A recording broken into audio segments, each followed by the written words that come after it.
Friday, May the 29th edition of the Carolina Weather Video. Meteorologist Matthew East here with you, and let's get right into it this morning. And let's start off with a peek at a really nice shot from the Avalon Pier web camera along the North Carolina Outer Banks. Really neat scene there just prior to sunrise on this Friday morning.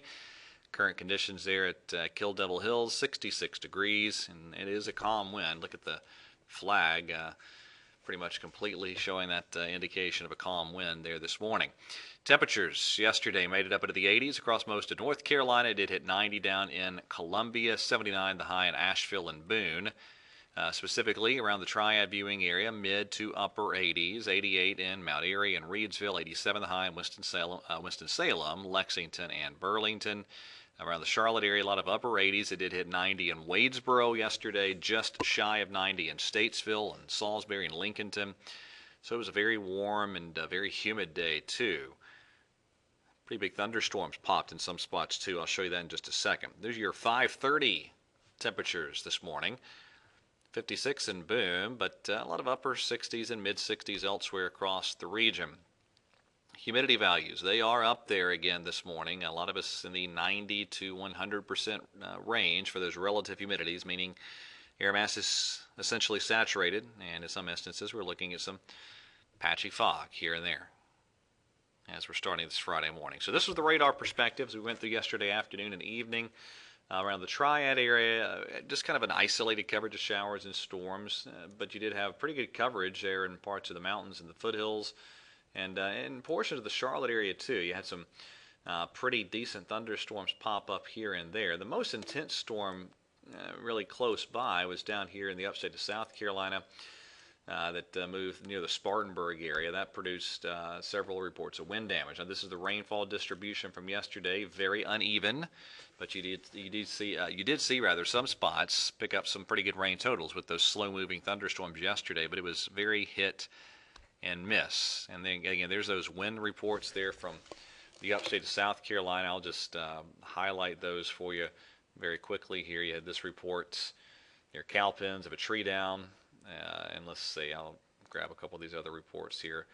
That is a tree down also near Cowpens. This is during the 5 o'clock hour yesterday. Finally, tree blown down near South Carolina State Road 150 and Jerusalem Road. Again, this is all with that pretty intense thunderstorm yesterday afternoon that moved through that part of the upstate of South Carolina. Had some flooding issues in some spots as well. Now, the big round of severe weather yesterday, that was back into parts of the Plain States there, parts of Texas, up through Oklahoma, Kansas, and eastern Colorado and Nebraska. Pretty good round of severe storms yesterday. Let me show you a few social media images. This is from Hays, Kansas. Really nice storm structure, that supercell yesterday. That's Elkhart, Kansas, and that's a nice looking shelf cloud out there on the leading edge of that thunderstorm, producing some winds at that point in time. And check this out. This is pretty neat. This is from Kiowa, Colorado, and that is not snow, that's hail. In fact, there was enough localized hail in some spots there in that part of Colorado to accumulate to 2, 3, 4 inches in some spots. All right, what's happening as I'm cutting this video, you have some storms in Kansas, Oklahoma, down into Texas. It's a rough morning around the Dallas-Fort Worth Metroplex with ongoing flash flood warnings in effect in a lot of spots, and that big arcing band of storms extends down into much of central and south Texas early this morning. But across the Carolinas, everything very quiet as we're starting off this Friday morning, just a couple of showers well offshore. So as we go through today, our next cold front's still way to the northwest of us, but I do think a few isolated showers and storms will develop. Here's what it looks like on the high-resolution modeling as we go through the day. Again, it's an isolated coverage of showers and storms, and I think the more you head off to the north and west, the better the zone of shower and storm chances will be. But kind of like yesterday, very hit and miss. Your highs today, well up into the 80s in some spots, or in most spots rather, and then it could clip 90 in some spots, again like Columbia up toward parts of the Sandhills region. Tomorrow, I think a lot of it's dry, but a very limited coverage of a few afternoon showers or storms a possibility. Your Saturday high is pretty toasty out there.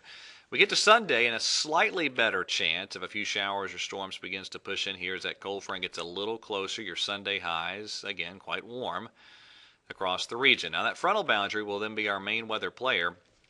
High pressure up here over eastern Canada is going to try to shove that front down south into the area, and it looks like it's going to get here. So I think Monday and Tuesday, and maybe even Wednesday too, pretty good chances for showers and storms, and especially as we get toward Tuesday and Wednesday, you see that northeasterly flow getting established, and so we'll have some cooler air in place on the back side of that front. So for instance, here's a snapshot of highs on Wednesday of next week, really held in check due to somewhat of a cold air damming setup with the northeasterly flow.